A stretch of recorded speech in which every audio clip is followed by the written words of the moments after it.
People that are knowledgeable know that the fight that this country has been waging since its inception is for the central bankers not to take over the country.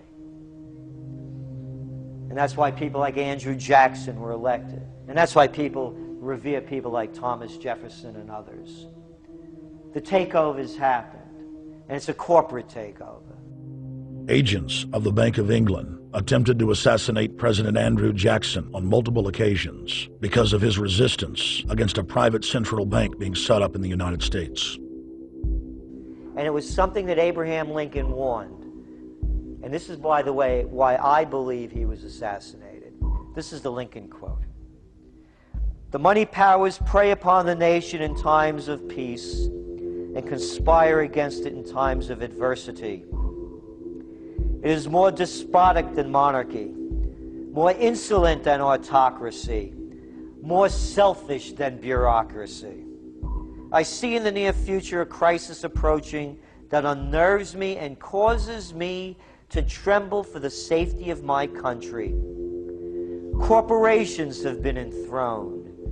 An era of corruption will follow, and the money power of the country will endeavor to prolong its reign by working upon the prejudices of the people until the wealth is aggregated in a few hands and the republic is destroyed. Wall Street has killed Main Street. So I know how unpopular it is to be seen as helping banks right now, especially when everyone is suffering in part from their bad decisions. I promise you, I get it. Up until about the Kennedy assassination and the beginning of the war in Vietnam, the United States is a very powerful engine for world progress. It's the assassinations, the Kennedy assassination, and the others in the 1960s, the beginning of the Vietnam War, and the beginning of the absolute domination of the Wall Street Group over every other interest. Nobody else counts except the Wall Street money masters.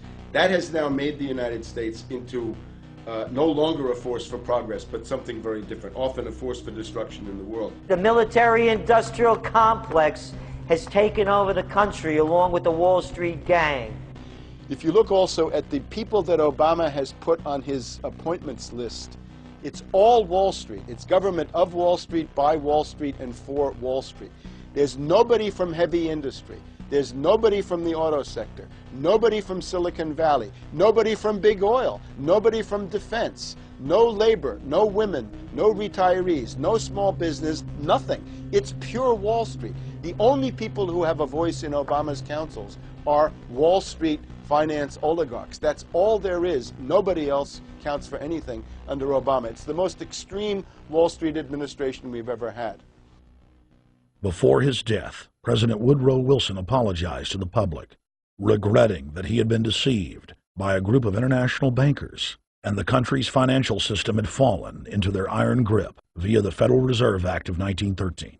Whether sought or unsought by the military-industrial complex, the potential for the disastrous rise of misplaced power exists and will persist. Dwight D. Eisenhower, he warned the people that the military-industrial complex was taking over the country. Only 3 years after leaving office, President Eisenhower's prophetic warning concerning the threat posed to our system of government by the military-industrial complex came to pass. President John F. Kennedy had enraged the entire elite network. Now, Kennedy was brought in as somebody who was expected to be a puppet. It was thought that his pro-Nazi father, Joseph P. Kennedy, the bootlegger, the speculator, would guarantee that Kennedy would be obedient to the establishment. They thought that Kennedy was a sex maniac who could be manipulated through all of this, but it turned out that through his personal suffering, Kennedy had discovered a personal sense of himself which went beyond just being a puppet, and he began to think about things like economic recovery, world peace, having a space program, making deals with the Soviets, cutting the Federal Reserve down to size, and a whole series of other things. Executive Order number 11110, signed by President Kennedy, began the process of abolishing the private Federal Reserve. Kennedy was also pushing for real civil rights reform and had begun the process of pulling the troops out of Vietnam. The last time you had an actual president was Kennedy. The oligarchs took swift and decisive action.